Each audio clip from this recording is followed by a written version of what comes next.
7장 연못 만들기.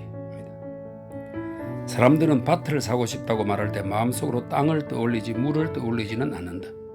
하지만 물이 없는 땅은 쓸모없는 땅이다.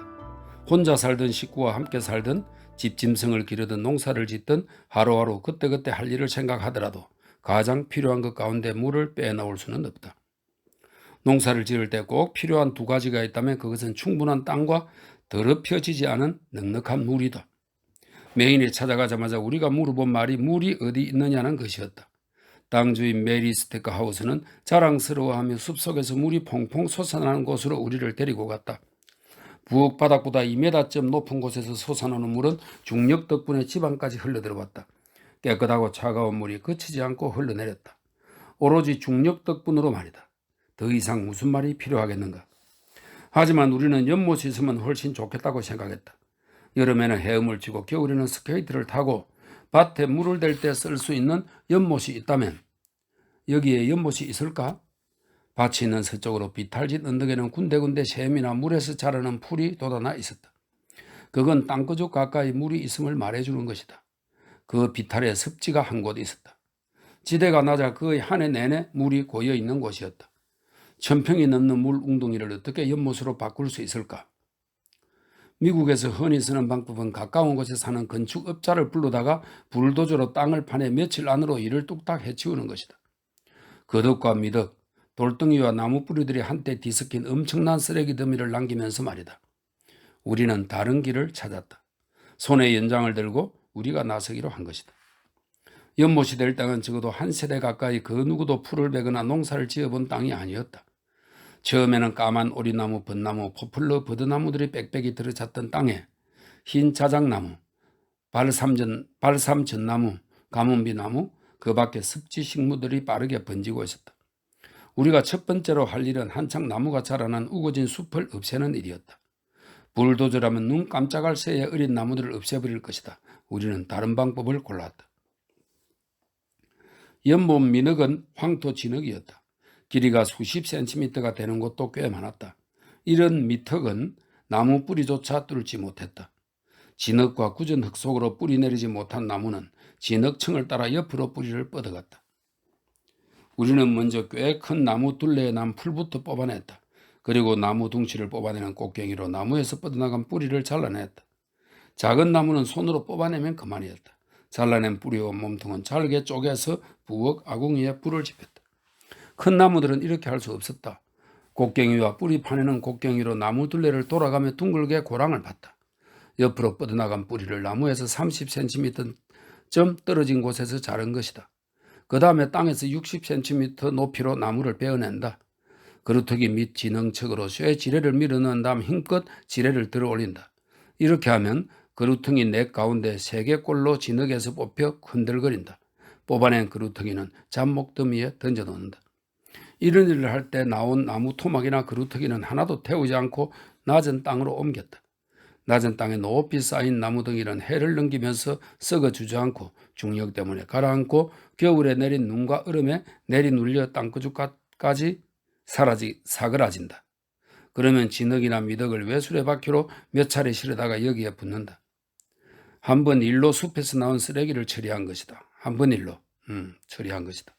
우리는 나무를 불태우지도 않고 낮은 땅이었던 곳을 석기보다 높게 복두지도 않았다. 연못에서 깊은 곳은 적어도 60 내지 90cm 깊이까지 흙을 파냈다. 흙을 파내니 흙 속에 남아있던 뿌리나 그루터기들이 말라가는 게 드러났다. 하지만 큰 어려움 없이 곡괭이와 삽으로 파냈다. 연못 바닥을 파낼 때 쓴 외바퀴 수레는 건축 현장에서 쓰는 것으로 바퀴 지름이 40cm이고 고무 타이어에 공기를 채운 것이다. 땅이 질퍽질퍽할 때는 바퀴가 잘 구르도록 길에 판자를 깔았다. 메마른 날씨일 때는 진흙 위에서도 바퀴가 잘 굴렀다. 연못에서 가장 먼저 실어나는 것은 떼짱이었다. 부드럽고 말끔한 잔디가 아니라 나무와 풀이 뒤섞인 것으로 뿌리, 나뭇잎, 가지들이 들어있었다. 억센 풀과 잎이 무성한 가지와 뿌리 따위는 떼짱 더미에 쌓아놓는다. 우리는 떼짱 더미도 그름 더미를 쌓던 방법대로 막대를 올려 통나무 오두막처럼 만들었다. 거덕은 밭으로 가져와서 그름을 만들 때 함께 섞거나 박두둑을 높일 때 썼다. 처음부터 댐을 쌓을 생각이었다. 오랜 세월에 걸쳐 1만 6천 번이나 외발이 수레로 흙을 퍼나르며 댐을 쌓아갔다. 우리 계획은 이랬다. 물 흐르는 도랑과 장마때 넘칠 물길이 있는 깊이가 얕은 연못을 만든다. 밤에 물을 끌어 적실 수 있고 비가 드문 철에 자칫하여 불이라도 나면 이 물로 불도 끌 수 있다. 불이라도 나면 이 물로 불도 끌 수 있고 겨울에는 멋진 스케이트장으로 쓸 수 있도록 한꺼번에 연남은 사람들이 같이 댐을 쌓을 때가 있다고 믿었다. 그 전에 한 번도 같이 일한 적이 없는 사람들이었고 아마 앞으로도 그런 일은 없을 것이다. 나이, 성별, 인종, 정치, 신념, 종교는 저마다 달랐다. 하지만 그 사람들은 모두 오고 싶어서 오고 같은 까닭으로 머물렀다. 가끔 예외가 있기도 했지만 모두 일한 싹스를 받지 않았다. 한낮까지 일하며 모두 똑같이 소박하지만 넉넉하게 차린 채식 점심상을 받았다. 연못에서 하는 일이 늘 잘 풀린 것은 아니다. 우선 물이 새는 것이 문제였다. 6m 너비 흙댐에 12m 길이 콘크리트 신벽을 쳤는데 그 콘크리트 벽 아래쪽에 가끔 큰 구멍이 생기곤 했다. 또 물 흐르는 도랑이기도 하고 연못 물을 빼는 아래쪽 하수관이 들어있는 2.4m에 3m 콘크리트 블록 둘레에도 구멍이 생기곤 했다. 절대 물이 새지 않도록 온갖 수를 다 썼는데도 왜 구멍이 생길까? 원인이 될 만한 것들은 여러 가지였다. 쥐가 구멍을 판다. 사양 뒤 쥐가 굴을 판다.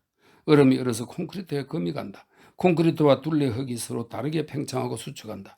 어쩌면 지렁이 한 마리가 겨우 지나갈 만한 아주 작은 구멍이 점점 벌어져서 물이 셀 만큼 커졌을지도 모른다.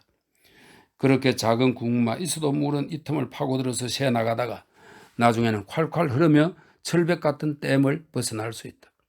노련한 기술자들은 세상에 물이 새지 않는 댐은 없다는 말로 우리를 위로했다. 우리도 그렇게 생각하고 싶었다. 스코트는 4살밖에 안 되었을 때 펜실베니아 서른에 있는 시냇물에 댐을 쌓았다. 그 뒤로도 한두 군데 더 댐을 쌓았다. 우리는 비버들이 쌓은 댐을 연구하고 미국 서부 후버 댐이나 이집트의 아스완 하이 댐처럼 이름난 댐을 찾아가 보았다. 어디를 가도 듣는 얘기는 마찬가지였다.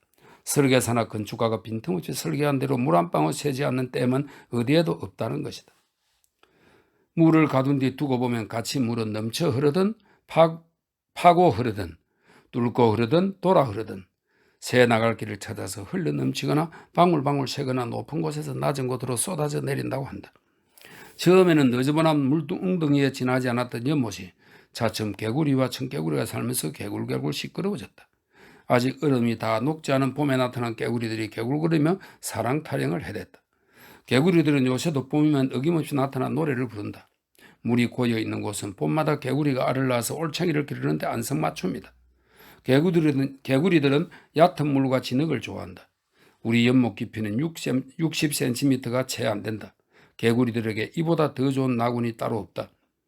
해마다 한 차례 연물물을 빼서 바닥에 쌓여있는 지저분한 것들을 걷어낼 때면 개구리들이 잠깐 모습을 감춘다. 연못 바닥에서 걷어낸 풀들을 쌓아놓았다가 얼마쯤 마르면 외바퀴 수레로 실어 나른다. 이것들을 떼짱더미에 함께 쌓아두었다가 그 덕에 뿌리거나 잘 썩은 것들은 밭에 거름으로 준다. 민물은 모래와 여러 퇴적물들을 깔아앉힌다. 한여름에 연못 바닥을 청소하면 그 덕을 잔뜩 걷어낼 수 있다. 우리는 이 흙으로 거름을 만들거나 다른 데 곧장 쓴다. 중국 사람들은 연못이나 도랑에 물을 빼서 물고기들이 잘 살도록 돕는다. 물을 뺀 뒤 도랑과 연못 바닥에 쌓인 찌꺼기들을 치우는 것이다. 연못에 가라앉은 것들을 다 걷어낸 다음 수문을 닫으면 연못에 다시 물이 고인다. 바닥에 가라앉아 있던 퇴적물과 쓸만한 찌꺼기들을 밭에 뿌리거나 거름더미에 쌓아놓는다. 그 사람들은 우리처럼 퇴적물들을 이 떼짱 더미에 던져준 채 썩힌다. 알맞게 잘 썩힌 뒤에 온실에 거름으로 주기도 하고 과일나무와 다른 나무의 뿌리 둘레에 덮기도 하며 채소를 옮겨 심을 때 거름으로 주기도 한다. 우리가 북아메리카의 손바닥만 농장에서 하고 있는 일을 중국에서는 전국 방방곡곡에서 하고 있다. 그이들은 농사 계획을 세우고 철과 날짜가 바뀌는 대로 계획에 맞추어 어김없이 농사를 지으며 농사의 틀을 잡아간다. 중국에서는 온 나라 방방곡곡에서 하고 있는 일을 소련에서는 대륙 전체에 걸쳐서 하고 있다. 지구에서 가장 큰 대륙 가운데 하나인 유라시아의 강들은 몇천 년 동안 북으로 흘렀는데 이제 흐름을 남으로 중앙아시아 사막까지 흘러간다. 수무회 전 기술자들이 꿈꾸었던 대로 오늘날 10억 평이 넘는 사막에 물을 끌어들여 농사를 짓는다. 앞으로 20회가 더 흐르면 불모의 땅 중앙아시아 사막에서 거둬들인 곡물과 목화 소음으로 수많은 인류가 끼니를 때우고 따뜻하게 몸을 감싸줄 옷을 얻게 될 것이다. 손꼽만한 우리 연못은 개간 사업의 축소판이다. 우리는 연못을 만들면서 건축 기술을 익히고 밭에 물을 대고 때와 그득을 얻었다. 겨울에 스케이트를 탈 얼음판이 생기고 불을 끌 수 있는 소방시설도 갖추었다. 우리가 연못을 파기 시작한 게 1953년이었다. 25대가 지난 지금도 우리는 흙을 파서 연못을 깊고 넓게 만들고 있다. 이렇게 해서 제7장 연못 만들기가 끝이 났습니다.